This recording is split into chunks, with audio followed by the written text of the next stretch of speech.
नमस्कार दोस्तों, मैं हूं प्रशांत। प्रतियोगिता दर्पण में आपका स्वागत है। आज हम डिस्कस करने जा रहे हैं दोहा डिक्लेरेशन। आइए इसके न्यूज़ के बारे में देख लेते हैं। Fifth United Nations conference on the least developed countries concluded with adoption of the Doha political declaration. आइए इसे डिटेल में समझते हैं।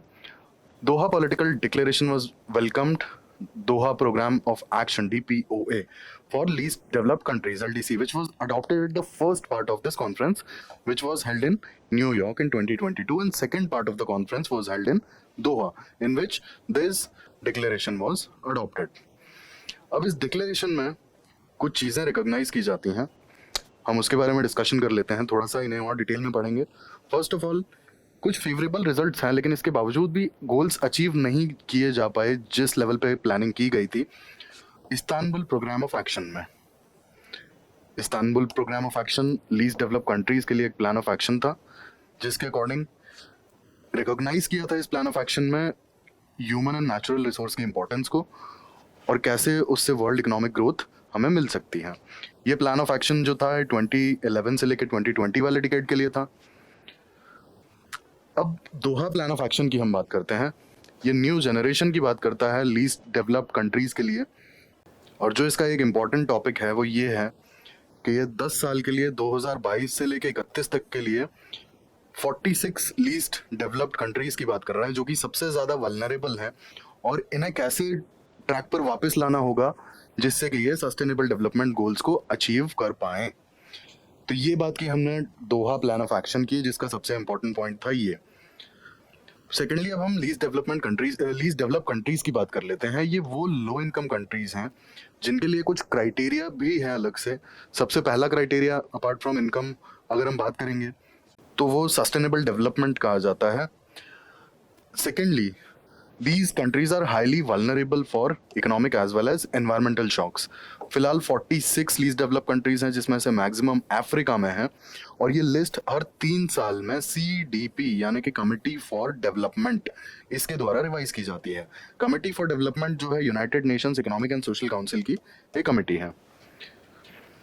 अब क्राइटेरिया की अगर हम बात करते हैं तो सबसे पहला क्राइटेरिया इसमें आता है ग्रॉस नेशनल इनकम, दूसरा आता है ह्यूमन एसेट इंडेक्स, और तीसरा आता है economic and environment vulnerability index. अब सबसे पहले बात करते हैं ग्रॉस नेशनल इनकम की। It is about national income only. Secondly, अगर हम बात करेंगे ह्यूमन एसेट्स इंडेक्स की, तो ये डिपेंड करता है health as well as education, इसके बेसिस पे इसे निकाला जाता है, और इसमें 6 इंडिकेटर्स हैं जिसके बेसिस पे इसे कैलकुलेट किया जाता है। Lastly, economic and environmental vulnerability index, इसमें 8 इंडिकेटर्स हैं जिससे economic as well as environmental vulnerability को कैलकुलेट किया जाता है। अब हम बात करते हैं लीस्ट डेवलप कंट्रीज के लिए कुछ इनिशिएटिव्स जो हैं उनके बारे में। क्या इनिशिएटिव्स हैं और कौन ऑर्गेनाइजेशंस इसमें इन्वॉल्व हैं। अब सबसे पहले trade related international support measures की अगर हम बात करेंगे तो यहाँ पर स्पेशल ट्रीटमेंट के कुछ क्राइटेरियाज हैं, special treatment as well as market access. अब इन दोनों चीज़ों की अगर हम बात करें तो लीस्ट डेवलप कंट्रीज को स्पेशल ट्रीटमेंट दिया जाता है। WTO रूल्स जो है इस चीज़ के लिए बने हुए हैं। प्रेफरेंशियल मार्केट एक्सेस जो स्पेशली लीस्ट डेवलप कंट्रीज़ के लिए, डेवलप्ड कंट्रीज़ इस तरीके का मार्केट एक्सेस प्रोवाइड करती हैं। उस पर काफ़ी कम टैरिफ है और लाइक कस्टम्स और काफ़ी सारे बेनिफिट्स मिलते हैं उन्हें।